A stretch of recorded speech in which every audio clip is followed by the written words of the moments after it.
Hey folks, this is aleckermit. Today I'm going to show you a cool, obscure Nintendo 64 product from back in the day.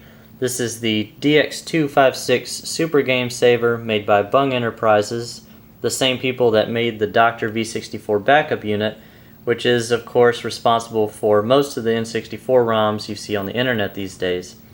And this was designed to work with and complement the Dr. V64, but it works with the standard N64 just as well. Now if we look on the front, you've got these two red rotatable knobs. The one on the left has letters A through P, the one on the right has numbers 1 through 16. So you've got 256 different combinations, 256 different slots to save to, hence the name. Now I've also got the box, so I'll let you take a look at that real quick. And basically how this works is you take any game that saves to EEPROM or flash. This will not work with games that save to a battery or a memory pack, so games like Ocarina of Time won't work. It didn't work for me at least. And you attach it onto the top there, and you set the combination to whatever slot you want to use, and you stick it into your N64. Now, if there is no save file information in that slot, or there is save file information that is for a game that's not attached at the current moment, then it's going to create a new save file, and whatever progress is made, it's going to save to the DX256 instead of the cartridge. Now, if you have it set to a slot where there is save file information for your game, it's going to load that instead of what's on the cart. So it's completely bypassing the memory on the cartridge, and it's using the DX256 instead. And the memory on the cart is not being deleted or modified in any way. So obviously the uses for this thing, first of all, you could just have as many save files as you wanted for whatever game.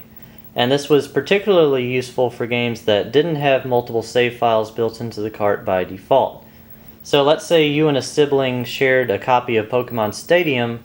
Well, with the DX256, you could both have your own progress throughout the game, even though that game did not have multiple save files built into it by default.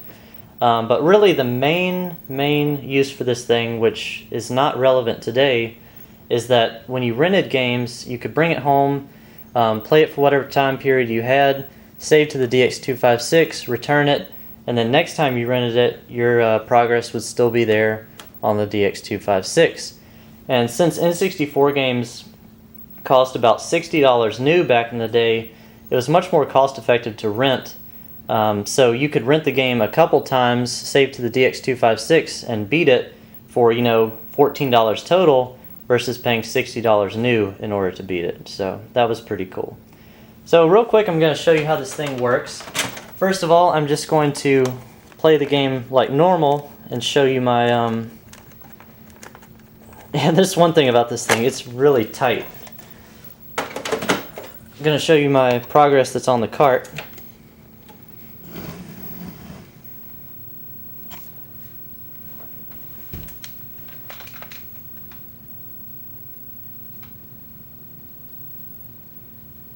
And here we go, we got my first file, it's all the way through Cradle, mostly beaten on 00 Agent. And the second one I think I used cheats for, and it's fully completed.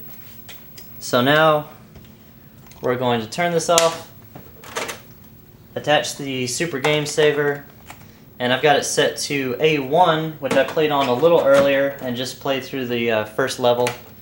We're going to turn that on.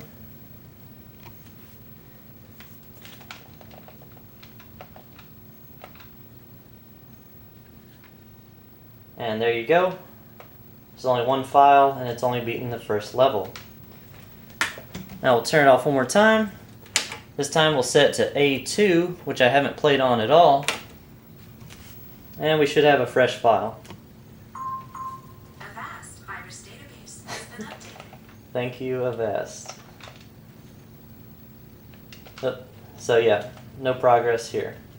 And if I were to play through this a little bit, the progress would be saved to A2. So there you have it. That is the DX256 Super Game Saver. It's a really cool piece of technology, but it's not really useful these days, especially with N64 being a thing of the past, and especially the renting of the games and everything. So You can do a lot of the same things it does with like an EverDrive 64 by backing up your save files, but it's still pretty cool, and I enjoy having it. So, yeah, thanks for watching, and I'll see you next time, guys. Bye bye.